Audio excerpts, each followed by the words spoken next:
you are out there in the sort of amongst the leading companies having set challenging targets for yourself. But, the latest sustainability report doesn't paint that glowing a picture because, as I understand it, based on your 2019 baseline, emissions are actually up and up quite substantially.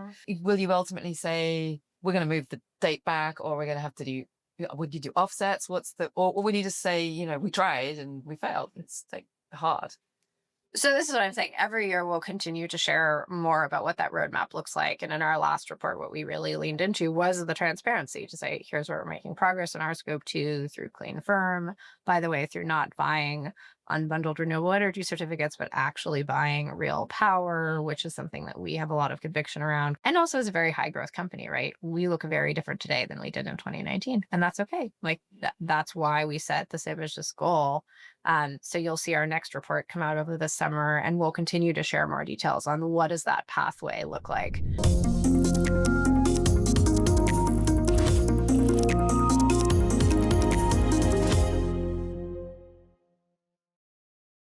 Hello, I'm Bryony Worthington, and this is Cleaning Up.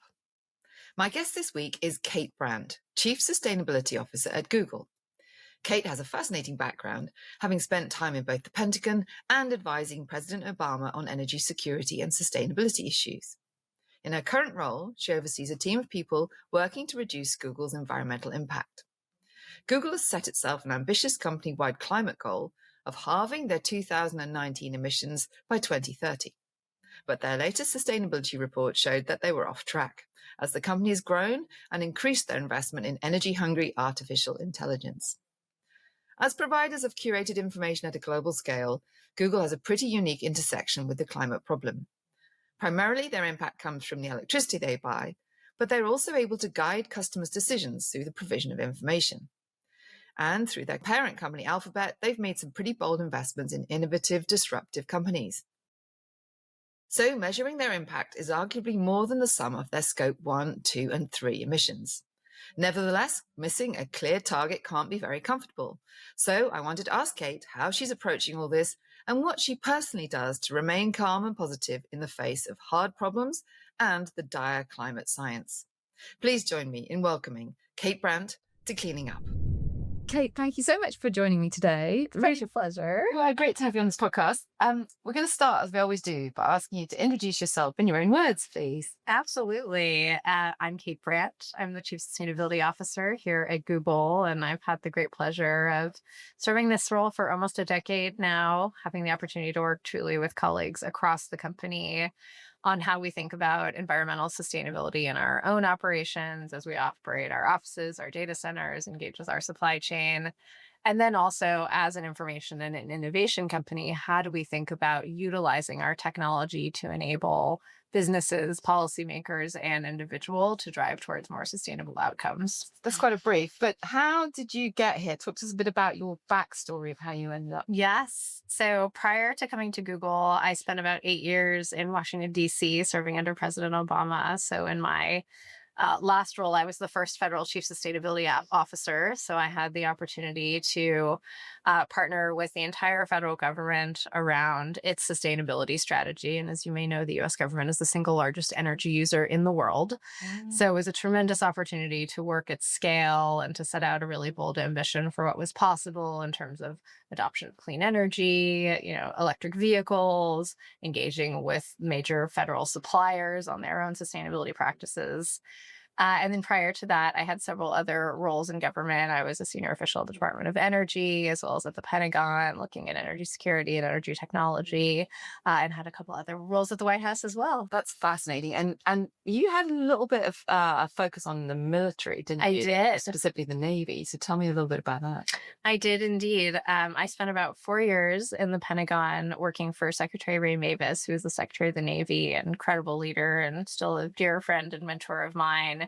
And I was his energy advisor. And so that time we were really looking at how could energy security really serve a role in enabling the Navy to accomplish its mission more effectively. So the Department of Navy includes both the Navy and the Marine Corps. So looking at everything from powering ships and planes on advanced biofuels to bringing clean energy and clean vehicles to military installations. And even at that point in the war in Afghanistan, thinking about how do we reduce fatalities from fuel supply lines by bringing advanced energy technologies into forward deployed settings. Really, really innovative work that the Marine Corps was doing. So that was a tremendous portfolio, and one where I learned a huge amount too. I can imagine. But what was it before that then that led you to being that energy specialist with this brief? Yes. So before I went into government, my academic studies in, graduate school were all focused on energy security and climate security. And I was always really fascinated by the role of natural resources in peace and conflict.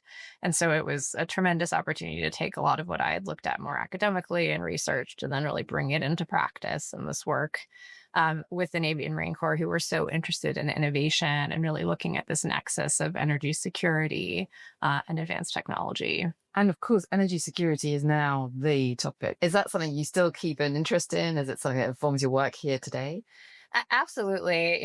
One of the things I love about doing this work at Google is we are such a global company. And so of course, we're US headquartered, but have a presence across the US, across Europe, across Asia Pacific. And absolutely, energy is a critical input to our business. And we have, going all the way back to 2010, looked at how can we procure clean energy in a way that gives us supply for our operations, but also more broadly enables greater clean energy supply on grids. And increasingly over time, we've really focused on clean, firm power solutions. So everything from advanced geothermal, advanced nuclear, long duration storage, carbon capture and storage. Because as we know, now we're in a moment where after several decades of load growth not taking place, that load growth is increasing, which is positive from an economic perspective. It's due to increased manufacturing, to electrification of buildings and vehicles. Also in the global south, a lot of increasing air conditioning, which of course is a quality of life improvement. So we're seeing this moment where we need to bring more electrons online. And so how can these clean, firm technologies really play a critical role and provide more capacity and drive this next, innovation and this next set of technological solutions? So very connected to the work I was doing in the military, where we were thinking about similar things. We had a goal with the Navy. How could we bring a gigawatt of renewable energy online to support military installations? So a very similar philosophy. And just sticking on that topic for a bit, I mean, it is such an interesting topic because once you shift to an electron-based system, really one of the challenges is that it does really work better if you have more interdependency between countries, right? Big cables connecting grids leads to an easier to balance and a cheaper system. But then there's this tension, isn't there, about countries wanting to remain domestically in control of energy. And I just don't know where we end up. We just did an episode with a deputy energy minister in Greece, and he was absolutely clear that Europe needed to do a top-down plan, interconnect all the markets, make it really efficient. But then at the same time, you've got Norway saying, hang on a minute, Germany, you're forcing our prices up. We're not happy about that. So there's a tension, isn't there, that it should all work, but there is this tendency back towards a more nationalistic, more kind of protect your own country's needs. Yeah, no, indeed. And I think as a policy matter in terms of sort of ideal setup for grids, we've always really looked at Nord Pool, for example, as such a great model where you can wheel power across jurisdictions, where it creates greater flexibility, the opportunity to demand response to bring renewables from places where they're more available to, load centers where they're less available. So indeed, I think that is a more ideal setup in terms of, how power systems work. And frankly, we have a lot of that conversation too in the Asia Pacific region, where, we've been very upfront that we have this bold goal around 24/7 carbon-free energy for all of our operations on every grid by 2030. And every year we put out the map of how we're doing. And we and everyone else is struggling with this in the Asia Pacific region. And there too, it really seems like grid interconnection is what's going going to make it more possible, right? So I think that's very much where things need to go in terms of grid decarbonization and frankly, just having a wider variety of supply. But then indeed, you're faced with geopolitical realities. And this is exactly what I, studied early in my life in school. So I think there is absolutely a tension there. Yeah. And maybe we just have to hold these scenarios in our minds, that a scenario where interconnection becomes the default way of managing intermittency, that's one scenario. But if it's held back, or maybe we do need much more firm, clean power. Like that's maybe when, and then another scenario is we do crack the small scale nuclear, for example, which I know Google has signed a very exciting contract. That's another scenario, right, where less interconnection probably means more reliance on these sort of firm, clean sources. Indeed. I mean, I think in all scenarios, we need more of the firm, clean sources to complement, large scale renewables, to complement the natural gas on the grid that's been with us for a long time, that I think will continue to be with us, for many years to come. And indeed, I think small modular reactors are very interesting, exciting technology. Speaking of my time at the Navy, I've been looking at this for a very long time. And in fact, Admiral Rickover in the nuclear Navy, frankly, pioneered small modular reactors, and they just put them in submarines and on aircraft carriers, which I've been on several of. But in this case, I've always thought, yes, small modular reactors, such an important part of the grid mix. Tremendous to see the maturity of the technology, the ability for it to be deployed. As you were, alluding to, we signed a first of its kind agreement with Kairos Power, which is a small modular reactor company, for an order book of projects, 500 megawatts over, a period of time, to really provide that certainty of demand. This is a model that actually the Department of Energy has proposed as being a really positive way to scale and deploy small modular reactors. And so we see that as a really important part of the grid mix. In addition to other clean firm solutions, for instance, advanced geothermal, we've also been very actively involved in that space, also have signed first of a kind agreements there. And yes, we see that this whole broader suite of clean firm technologies is going to be really essential. There was an assumption that wind and solar and batteries, and in fact, wind and solar and batteries have done a huge amount to sort of diversify our electricity mix and, make the most of those renewable sources. But is this focus on firm, clean, a kind of realization that that's, whilst it's the fastest to add to the grid, it still takes a lot of resources to get through to a point where you're just really displacing fossil? We need both, right? And I think that was very much sort of the vision of in 2020 when we put this goal out there for ourselves, but it's really a vision for the broader grid of 24/7 carbon-free energy, because that's how you're able to better match renewable energy sources. And by the way, I think another area that's gaining more traction that we've spent a lot of time looking at Google is, of course, load shifting too. Absolutely critical. And, we've been in this space, of course, with Nest, that's been a part of the Google family for a very long time, which is enabling homeowners to, more efficiently use load within their homes. But also we've really pioneered that in our data centers. And in fact, back to your point on energy security, we had already been looking at this in terms of how could we shift load to times of day when the grid is cleaner, or even to locations where the grid is cleaner for non-critical tasks, right? Because some compute tasks are going to be absolutely critical. They have to be served immediately, but some don't, right? So being able to have that capability. But we really accelerated our capacity to do that during the energy security crisis in Europe, when we needed to support grid operators in doing that. And so now that's something that we're continuing to pioneer, and even looking at that as it relates to, AI loads as well. And I think that's going to be absolutely essential, especially in this period of time where grids globally are facing load growth. It still takes time to get steel in the ground, to get interconnection and permitting done. If we can more effectively utilize the load we have, that's going to be really, really effective. Yeah, absolutely. And I think the crisis in Europe, where we suddenly, the reliance we had on gas coming in from Russia was suddenly removed almost overnight, meant that there was a sudden need to increase the efficiency of the system. Indeed. And it's interesting, moving to America and even to Silicon Valley, I've noticed that the sophistication of how utility companies interact with consumers is just not there, right? Compared to little old UK, where we have really sophisticated demand side signals now coming from companies like Octopus. Yeah, exactly. And you look at, the incumbent here, and I still get notices that say, oh, by the way, you seem to be really inefficient next to your neighbor because your electricity consumption is super high. And I'm like, but I have an electric car. So of course my consumption is higher, but it's like there's a lag in understanding like this new landscape that we're moving into where electricity is displacing fossil in other places. And it's giving you then flexibility, right? I'd rather get a letter saying, hey, we noticed you have an electric vehicle. Would you like to trade that in and out of the market? That would be super cool. I know, indeed. Well, I was mentioning the Nest learning thermostat, which we still have, and in fact, we launched our latest version of that just a few months ago.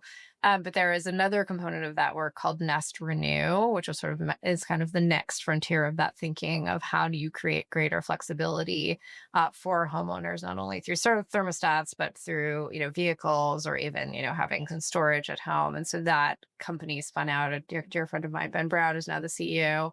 And I think they're really pioneering in that space and really trying to offer like even more sophisticated tools for homeowners. And then that in turn is providing more flexibility to grids. And especially if then you can pair that with storage on those grids that can be brought online by utilities or, in partnership with large energy users, I think that's where it starts to get really interesting. Yeah, no, totally. And I'm just coming back from a conference in Poland where I met a company that spun out of Alphabet called Malta. Lots and salt batteries. Yeah, exactly. I know. It was so great to meet this company because, well, I've for a long time thought that's that's another scenario, right? Where we start to store this, but store it as heat because, you look at the Polish grid and the Chinese grid, these thermal operators not just providing power, they're providing heat into network. CHP on coal is quite common.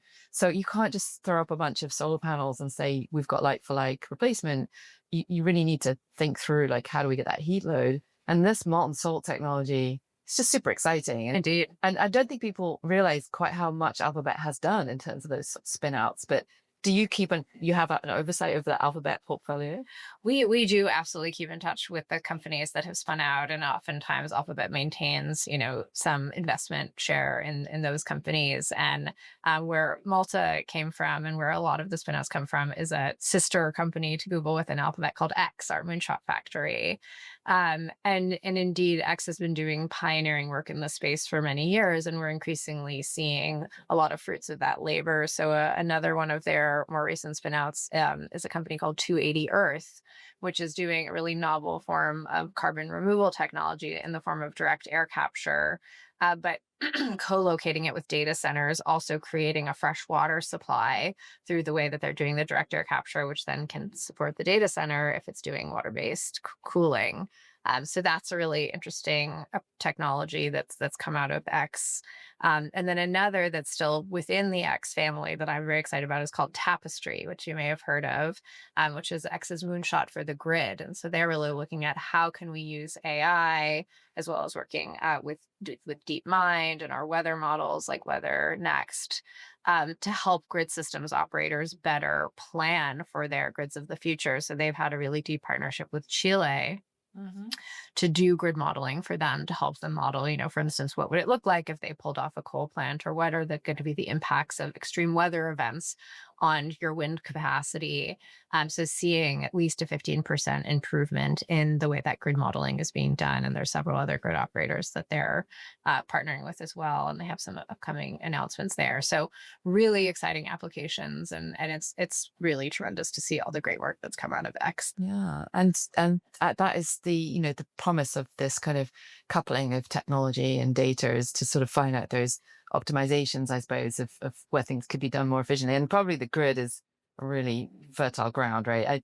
I'm involved in an NGO in the UK who does AI solar forecasting. And when they went to speak to grid about their solar forecasting, they were like, oh, we don't do solar forecasting. We're like, but we have 11 gigawatts of solar on the grid, so surely it really matters like how much insulation you're expecting. And it just had never had a commercial value before, and so no one had done it. And there's quite a lot of old systems that are in place in the energy system that are surprisingly not digital. Yeah, it indeed. And I think there's such a huge opportunity with all the advances we are seeing in weather modeling. We've had pioneering weather models that have come out of Google DeepMind that are enabling, 15% improvement in forecasting And that's really tremendous to exactly what you're describing, whether that's solar prediction or wind prediction. We've done pilots in the past getting, 36-hour in advance wind prediction, which makes wind more dispatchable. It makes it more valuable. So I'm very bullish on that. And we've also seen really powerful applications in this regard, more from a climate resilience perspective. So for instance, an area where our Google research team has gone very deep is around flood forecasting. And what the team has now done is built a world-class global hydrologic model where they can now predict in countries around the world riverine flooding 7 days in advance. Wow. And so that, I think they're now covering over 300 million people. And that's enabling for governments to give alerts. Even we've seen aid organizations giving out aid in advance of crisis. So that's another really powerful application of this kind of prediction. How is this then funded within Google? Because you're a huge company and nearly 200,000 employees and a huge amount of work going on. But so something like that, where it's almost quasi, that's something you'd expect the public sector to take on. What's the business case in Google's kind of in the world of Google? How do you justify all this wonderful expenditure on public good? Yeah, so it sort of depends on the product area. But, for instance, we've also done a lot of work on methane mapping. So we partnered with the Environmental Defense Fund on something called Methane Sat, which is actually a satellite that Google Cloud is then ingesting that data, utilizing AI to provide better insights to the oil and gas industry on where methane leaks occurring, which, as we know, very high global warming potential greenhouse gas. If you can detect those leaks, it's very, very valuable, both environmentally, but also to those companies. So that's going to become, a service that Google Cloud can sell. Something like what I was talking about with flood forecasting there, that's more a partnership model where we're, working with the UN, with their Early Warnings for All initiative, with the World Meteorological Organization to provide that service as part of this public good, which is around, those kinds of early warnings. So it just sort of depends. And in other instances, we're kind of building these features directly into product because they're providing something really useful to our users. So another great example of, AI providing optimization is in Google Maps. Hopefully you've actually seen this. I use this all the time, the little green leaf that has fuel efficient routing. So in this instance, we're using, our AI capacity in the background to better understand the gradient of roads, traffic conditions, other factors to then show, you or me as we're driving home, to pick up our kids, what's the most fuel efficient route. That's providing a really useful service within a product that we all know and love, where we can save money, we can save fuel, and then it reduces emissions. Actually, we've already enabled users of Google Maps to avoid 2.9 million metric tons of CO2e through that tool, like taking 650,000 cars off the road. So there's going to be a variety of ways that we bring these tools to market. There's a variety of ways that they fit into our business model, just depending on the application. And for Google, how much of those products actually go into your consumer offering? Do they have to be global? Like, is that little green leaf here in the US, or is it globally? Like, how is there a kind of benchmark you have to get over before it can be really made into a product for Google? Yeah, no, we'll generally, I mean, again, it a little bit depends on sort of what the go-to-market vehicle is. But for instance, for something like fuel efficient routing, we started that in the US, then we brought it to Europe, and then we've been, rolling it out in other markets as well, just as there's demand pull and market fit. For other initiatives, like we've done really excellent work using AI to do traffic light sequencing, and that requires deep partnership with city traffic engineers.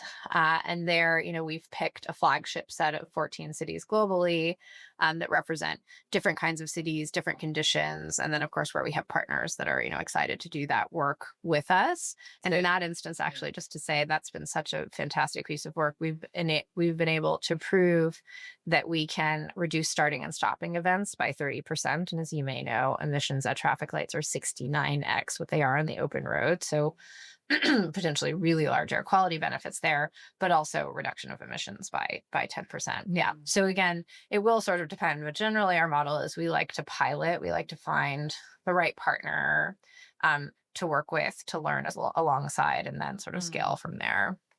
This optimization stuff is really exciting, but I suppose, if I were being a bit devil's advocate, I'd say 10%, here and there, these marginal improvements on efficiency. And the really big shift is we're going to stop burning diesel and petrol or gas in our vehicles, and we're going to move to electric vehicles, right? And that will give you an order of magnitude more efficient. What can you imagine being able to do to sort of help with people's understanding of that benefit of electric vehicles? Because there's a lot of disinformation around on the web and everywhere. Yeah. So this is also an area where we've placed a lot of focus because, of course, our mission as an information and innovation company is to ensure when people come to Google, we're giving them the highest quality information. And so we've invested quite a bit in ensuring our experience on Google search is equally good for an electric vehicle as for someone coming to Google search to learn about any other form of vehicle.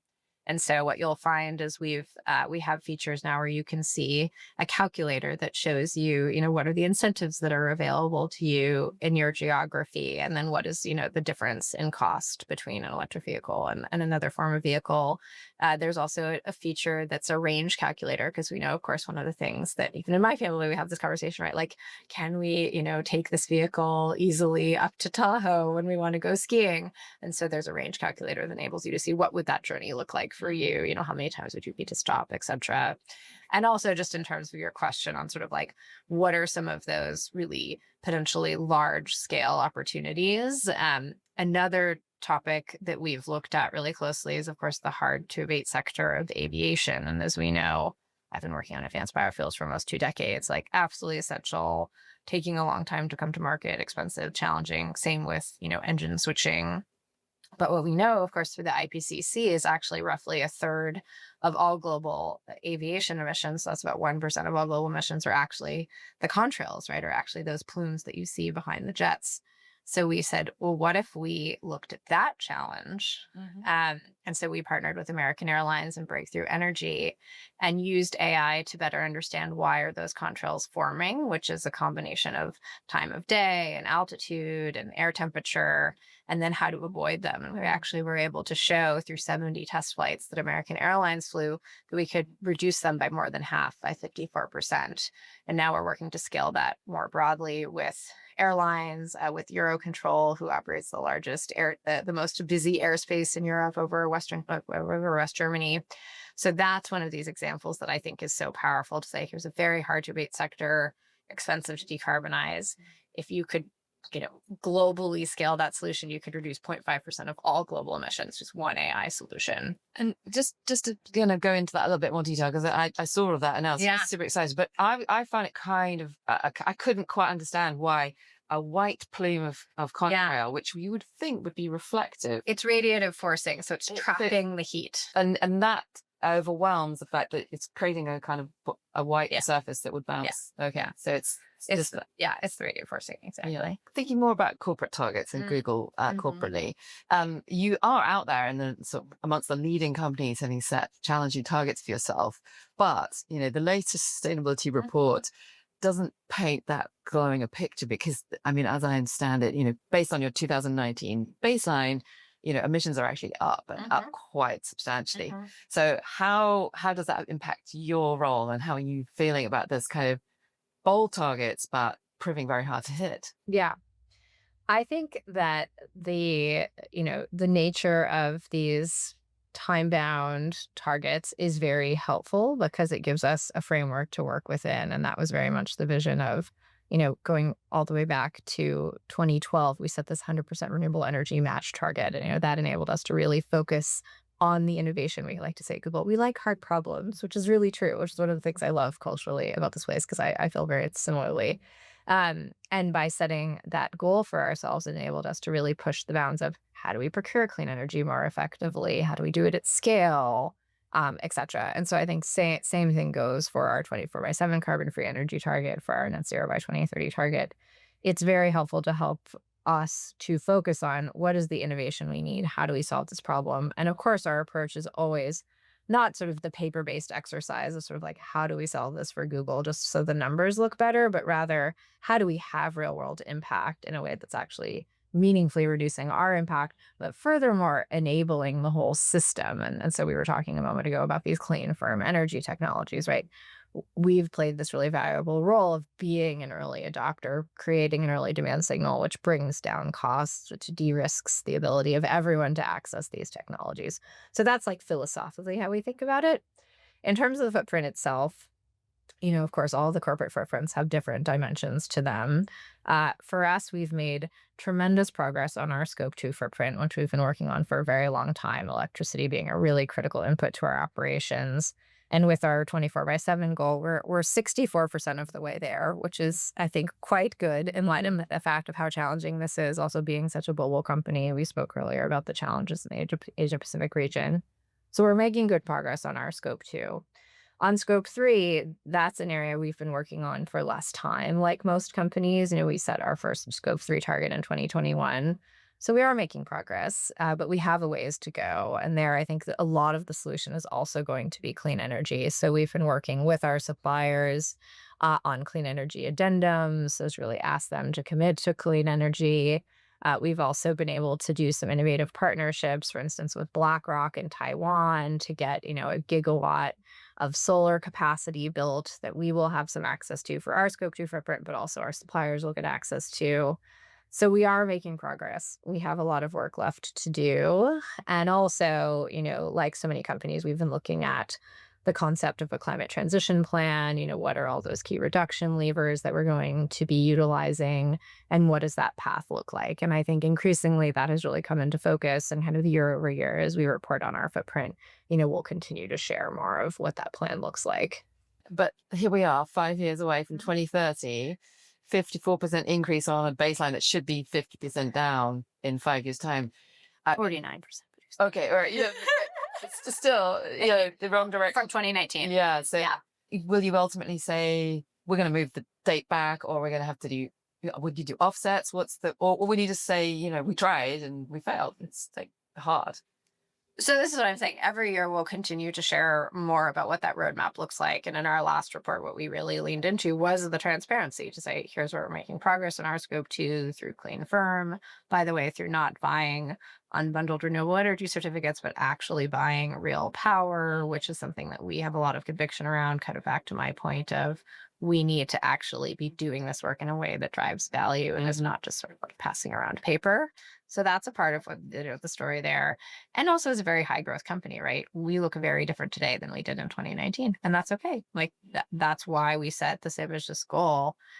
So you'll see our next report come out over the summer, and we'll continue to share more details on what does that pathway look like? Yeah. What are those reduction levers? And again, a lot of it is going to be clean energy, both for us and for our suppliers. Yeah. But it's also how do we have the lower carbon building materials and things like low carbon concrete, lower carbon steel.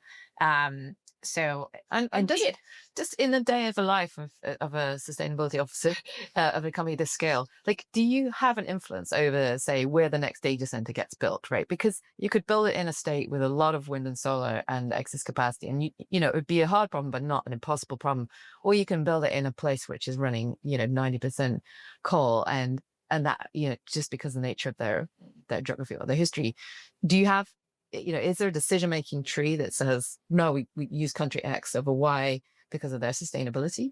Yeah, it's always been part of the equation. And if you look in Europe, for example, like where a lot of the, earliest data centers built, Norway, Sweden, Finland, Denmark, right, where there's already a lot of access to carbon-free energy. Or our very first data center was built in Oregon and the Dalles. We have a lot of access to hydroelectric power on those grids.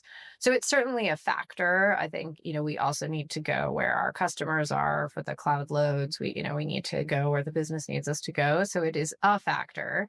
And then, of course, when we do go to those places, you're seeing us show up and really working towards how do we better plan with the utility that is in that geography for our load. And you may have seen we made this announcement last year on something called the CTT, the Clean Transition Tariff or Rate, which is a vehicle to plan directly with a utility for what that load looks like, what the shape of that load is going to look like over time. And so they can partner with us to say, how do we meet as much of that as possible with clean energy solutions? In some ways, there's also an educational role you can play with utilities, especially in some parts of the world where this transition is a little bit further behind. I do some work with a group that looks at how do we repower coal assets, because I think the assumption has always been, oh, well, we'll build out loads of renewables and the coal assets will just quietly drop off. But they provide quite vital services in many cases, and they have powerful grid connections, and there's a workforce there. So we've been trying to think through the reinvention of those coal assets rather than just hoping they go away. And things like Malta, where putting a molten salt store actually acts as a kind of adapter plug for that asset, right? So that it can take excess electricity, or it can convert into different steam temperatures. And I think, but if you ask a utility company, maybe in the Asia Pacific region, they won't necessarily know about that technology. What they'll know about is, oh yeah, we've heard about co-firing with ammonia, or oh, we're going to do CCS when it's cheap, which may not happen, right? So there's a kind of educational role about knowing what the range technologies are that are emerging that are just this close to commercialization. That then change the models, right? Indeed. And being that voice of the customer and sort of expressing our preference for clean load. And just a couple vignettes I would share with you based on what you're just saying. One is, I don't know if you're familiar with the story of our Widows Creek data center in Alabama, but this is a data center that was built on the site of a retired Tennessee Valley Authority TBA coal plant. And so kind of as you're just articulating, all of this infrastructure was already there, but the site wasn't being utilized anymore. So we actually were able to build a data center on that site to work with TBA to help meet a lot of the load demand with clean energy, and then take advantage of all of that existing infrastructure. And then equally in the Asia Pacific region, as you're articulating, where a lot of this, or just not as far along, in Taiwan, now going back many years ago, we were able to work with the government to put in place the first sort of rules that enabled direct power purchase agreements for companies, and we were able to do the first ever solar procurement under that new policy regime. So yes, I think there's always really nice opportunities for us to work with utilities under something like a CGT, to work with governments to help inform how they're thinking about their energy policies, so that it helps to unlock more access to clean firm power. Cleaning Up is brought to you by the members of our leadership circle. That's Actis, Alcazar Energy, Davidson Kempner, Ecopragma Capital, EDP of Portugal, Euroelectric, the Gilardini Foundation, KKR, National Grid, Octopus Energy, Quadrature Climate Foundation, STCL, and Wärtsilä. For more information on the Leadership Circle, please visit cleaningup.live. That's cleaningup.live. Have you noticed any change in that discourse in recent months and weeks? Because there's been a period of change in the US. We can't not acknowledge that. But as a global company, how has it had any impact? Yes, and I think we have been finding, especially on a lot of what you and I have been discussing, of in this moment of load growth globally, but here in the US, how essential it is to see a wide variety of technologies that can be accelerated and advanced. And I think there's a lot of, shared conviction around AI innovation, around the importance of, that innovation happening here in the US, and then the potential of these clean, firm, power solutions like advanced nuclear, advanced geothermal, long duration storage, CCS, right? So I think this is where we're seeing a lot of opportunity for collaboration and a lot of opportunity to do this sort of like knowledge sharing and exchange. So I think that will be, there will be areas that we can be very productive in advancing. And then to your point too, of course, we are a global company, so we do need to take a global view, and we, are very active in many different geographies. And so Google's kind of soft powers and kind of going out and talking and influencing policy. And will you be going to Belém in Brazil? Is that on your card for this year? Indeed, yes. I've had the opportunity to attend many COPs in my time, and in addition to everything we've been discussing too, I think what will be really powerful about the conversation that we'll be able to having this COP30 conference in the middle of the Amazon is the nexus between the climate agenda and the nature agenda, and we're seeing tremendous power AI, not only to advance a lot of these more efficient and carbon reducing solutions, but also to really support nature and to support nature based solutions. And so that's something that I'm spending a lot of more of my time on, and also that we already have a really great portfolio of work. I think some of our longest standing work has been through our platform called Google Earth Engine, which has been around for over a decade and is a geospatial tool that enables you to see change on the Earth's surface over the last more than 30 years, I think now 40 years, but also to have the ability to do real-time monitoring. And so we've had great success working with companies like Unilever that have zero deforestation goals to use this tool to help them better understand where is deforestation potentially happening in their palm supply chains, to reduce that, to do monitoring and moving that into other commodities. We've done work on this in coffee supply chains, for instance. So I'm really excited to continue to lean into that space, and that's something that we'll really be keen to talk about when we're in Philip.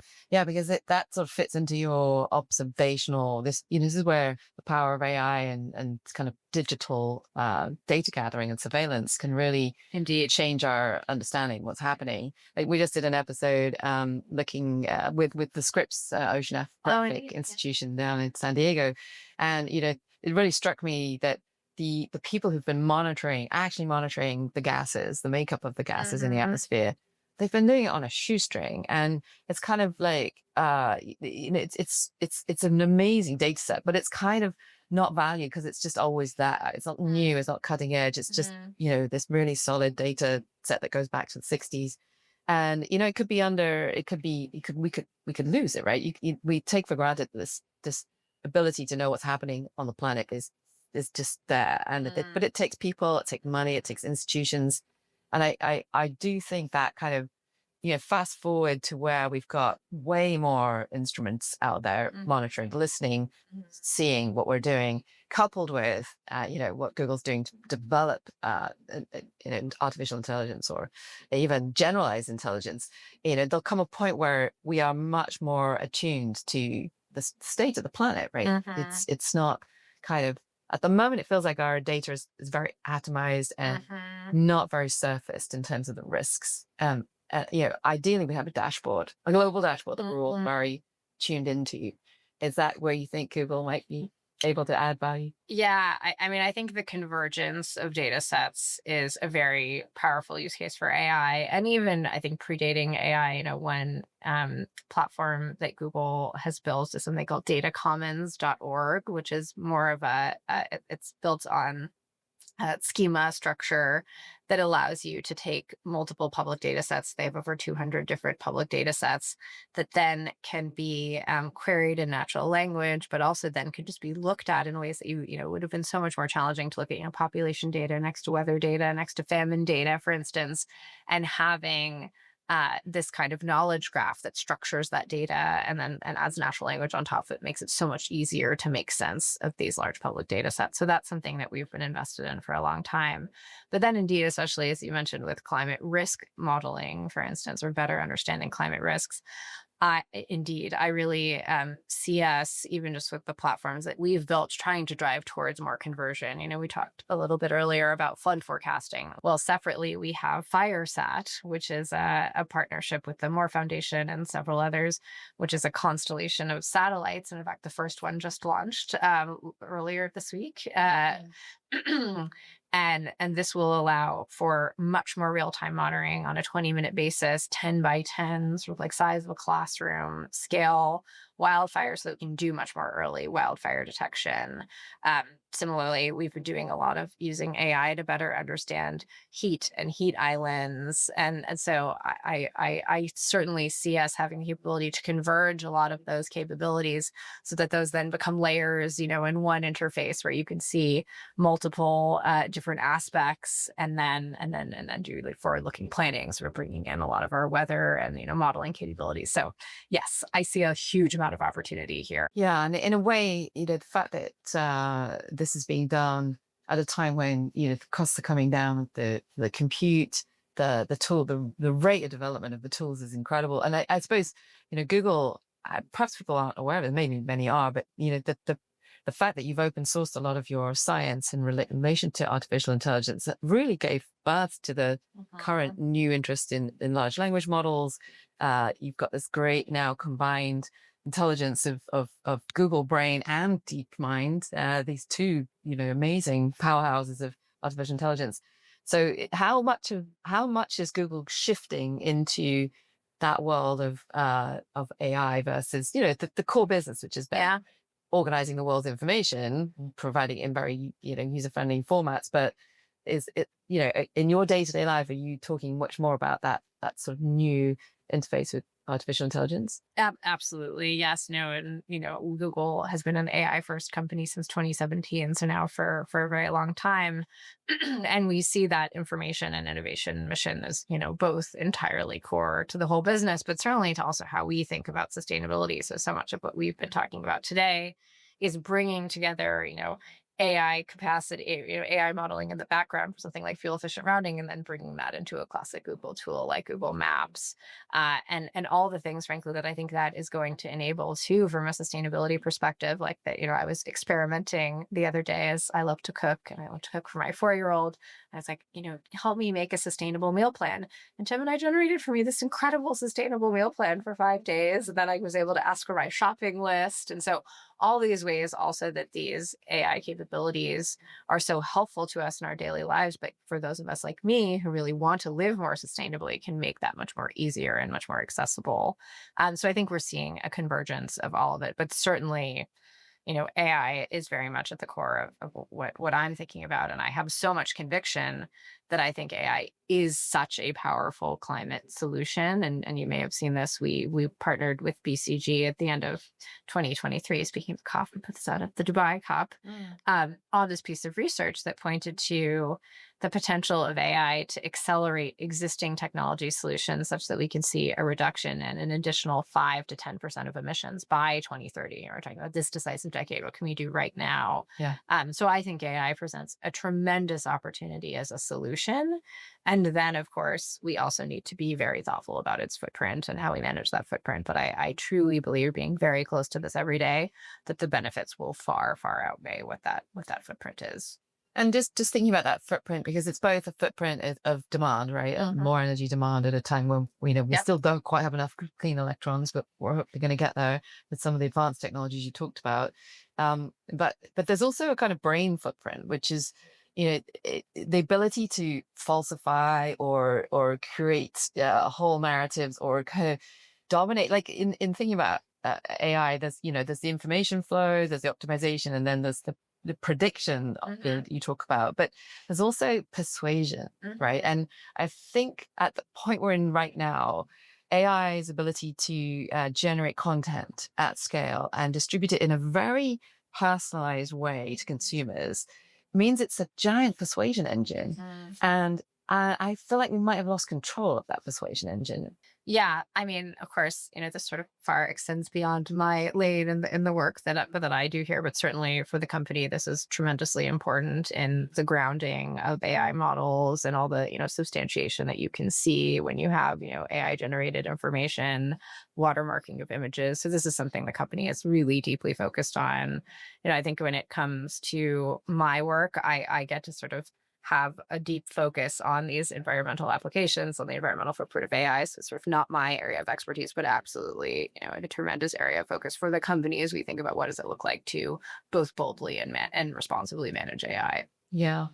And ultimately, we do know that most of the technologies we need to deploy are kind of no, right? Like it's now just a question of the speed with which we get that acceleration. Exactly. Yes, exactly. And the political moment that we're in, I think, actually, because we're entering into this need for abundance and the recognition of the need for geostability and kind of energy security, actually could be interpreted as the moment we need to kind of get us over this hump of developments, that we get those tools deployed, we get the range of technologies that we need out there in the real world.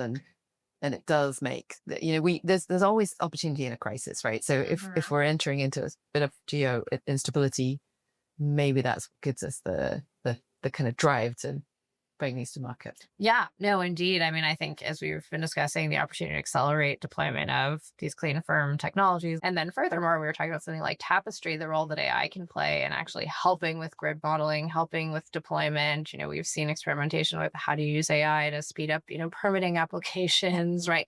I think there are so many ways that AI can also help as a solution, as we are in this moment where, we do need to get more electricity out to the grids. How do we really do that in the most effective way possible? Well, listen, Kate, it's been a delight, and I know we're running short of time, but I did wanted to ask you one personal question, going right the way back. In the times when you're really confronting the climate science, and I personally can get a little bit overwhelmed. How do you center yourself? Like, what are your sort of, strategies for keeping optimistic and hopeful? Indeed. And I think about that all the time. And I talk to my team a lot about, we need to care for ourselves. We need to support one another because it can be really overwhelming.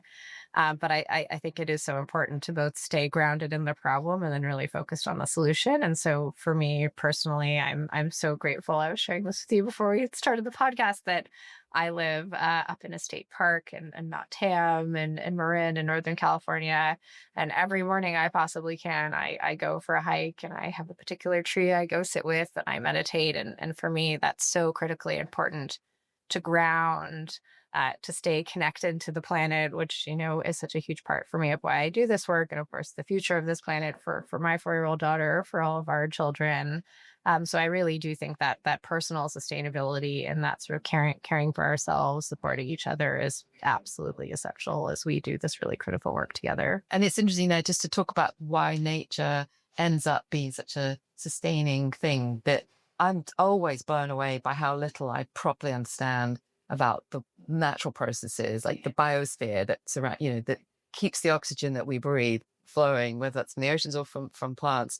We still really don't understand how this all works. And it I think it's good to keep in sense of awe and respect for the fact that we actually don't know everything, right? And perhaps we're entering into an era where we have great ability to understand, but at the same time, doing that respectfully, because the system we're in is so complex. I couldn't agree more. And something I've become really personally fascinated by is also like, we discuss like how has technology in some ways brought us, inside more, away from each other, having more social interaction. There are, I think, starting to be signs of ways that we can flip that on its head. And, for instance, when I go hiking, I really like to understand like what is the local flora and fauna, and there's tools like iNaturalist, right, which you can take a photo and use AI to understand, what is this plant, or Merlin, right, the great app where you can identify bird song through an application using AI. So I'm very excited about the potential of actually technology helping us become more connected to the planet, and even become more connected to indigenous wisdom. I've increasingly been hearing much more about projects where we're utilizing AI to create better, libraries and collections of indigenous wisdom, better land management practices, agricultural practices that have been lost, but there are still people who understand how to do this, how to understand how to live more in balance with the land. So I'm excited about that. Well, I think that's lovely. And it's a form of environmentalism that I call Lovelockian, like James Lovelock. Yes. He was both a kind of tinkerer of technology and loved science and everything to do with the advancement of science. But ultimately, he was a preacher of Gaia. Like he felt Indeed connected to something very kind of interconnected and biospheric. And so you can do both, right? You can be a techno optimist, but also really respectful of nature. And I think that's the kind of environmentalism that I seek out. I couldn't agree more. And that's why I go and sit with my tree every morning, to sit with Mom Gaia and to really feel that connection. And that's what fuels me to, get up every day and do this work. And then spend your days talking about artificial intelligence. I couldn't think of a better thing to do every day. So thank you so much for sharing this time with us. Really a pleasure, Kate. Absolutely. Thank you so much. So that was Kate Brandt, Chief Sustainability Officer at Google. For me, Google represents a brilliant example of the power of collective human intelligence to create and deploy new tools. And as Google Brain and DeepMind continue to develop artificial intelligence, the rate at which these tools emerge seems certain to increase. As Michael pointed out in our January audio blog on AI and energy demand, the increase in emissions from energy that AI drives could and should be offset if it increases efficiency and our ability to problem solve. And that growth in electricity demand could be just the thing we need to bring a range of clean technologies to market faster than they otherwise would. Only time will tell. My thanks as ever to Oscar Boyd, our producer, Jamie Oliver, our editor, and the team that make the Cleaning Up podcast and Leadership Circle possible. Thanks to you too for listening. We hope you enjoyed it, and please join us at the same time next week for a very special final episode of Season 14 of Cleaning Up. Cleaning Up is brought to you by the members of our Leadership Circle. That's Actis, Alcazar Energy, Davidson Kempner, Ecopragma Capital, EDP of Portugal, Euroelectric, the Gilardini Foundation, KKR, National Grid, Octopus Energy, Quadrature Climate Foundation, STCL, and Wärtsilä. For more information on the Leadership Circle, please visit cleaningup.live. That's cleaningup.live.